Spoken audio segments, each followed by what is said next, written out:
Good evening. आज मैं nursery class के लिए हमें बच्चों को लिखना कैसे सिखाना चाहिए उसके लिए मैं आज कुछ बेसिक लाइनें लेके आई हूँ जो मैंने नोटबुक में लिखी हुई हैं। हमें नोटबुक में बच्चों को वर्क किस तरीके से देना चाहिए, ठीक है। और क्योंकि वो बच्चे हैं ना, तो 3 या 3.5 या 4 साल के आसपास के करीब होते हैं, इससे ज़्यादा नहीं होते उसमें। तो बच्चे क्या होते हैं, लिख नहीं पाते अपने आप, तो उन पे हम प्रेशर भी नहीं डाल सकते।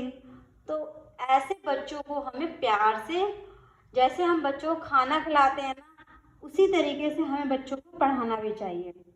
हमें बच्चों पे प्रेशर नहीं डालना चाहिए और कभी भी बच्चों को पूरा एक पेज वर्क नहीं कराना चाहिए। छोटे बच्चों को, नर्सरी क्लास के बच्चों को, उन्हें हमेशा नोटबुक की हाफ पेज ही देना चाहिए। हाफ पेज में ही वर्क, इतना ही वर्क कराना चाहिए डेली का, क्योंकि उनके हाथ छोटे होते हैं, वो उनके हाथों में फिर पेन होने लगता है। इसीलिए हमें थोड़ा थोड़ा ही करके उनको वर्क कराना चाहिए। ये नहीं है कि हमें पूरा पेज दे दिया, यहाँ पे स्टैंडिंग लाइन डाल दी, 4 लाइनें यहाँ खींच दी और पूरा पेज बच्चे खुद करेंगे अपने आप, डॉट डाल के दे दिया। ऐसा नहीं करना।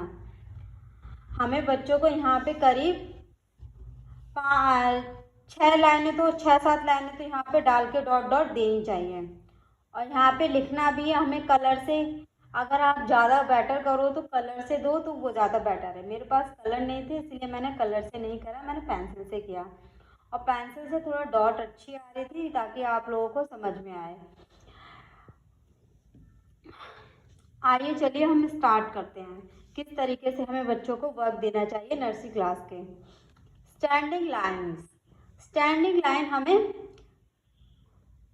3 पॉइंट में देनी चाहिए। और डॉट भी जो डली होती है ना, जो पॉइंट डॉट हमारी, ये बिल्कुल डार्क होनी चाहिए, लाइट नहीं होनी चाहिए, दिखाई देनी चाहिए। मतलब कि कहने का मतलब, ताकि बच्चे से बोलो 1 2, दोनों तीनों लाइन डॉट को ज्वाइन करो, 1 2, ठीक है।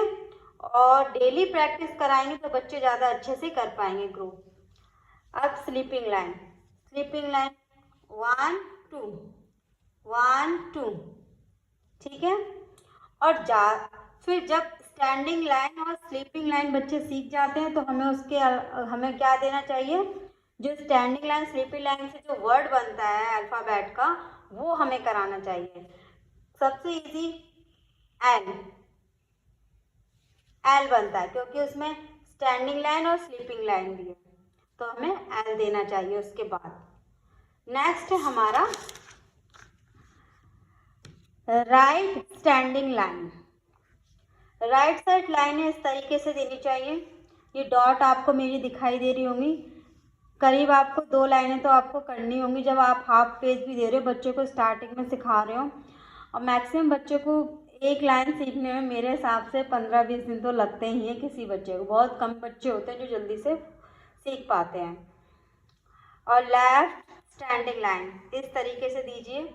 ऐसे आप इस तरीके से वर्क देंगे तो वो ज़्यादा बेटर रहेगा। नीचे जब बच्चा सीख जाए तो फिर आप इस तरीके से दीजिए, 1 डॉट डाल के दीजिए।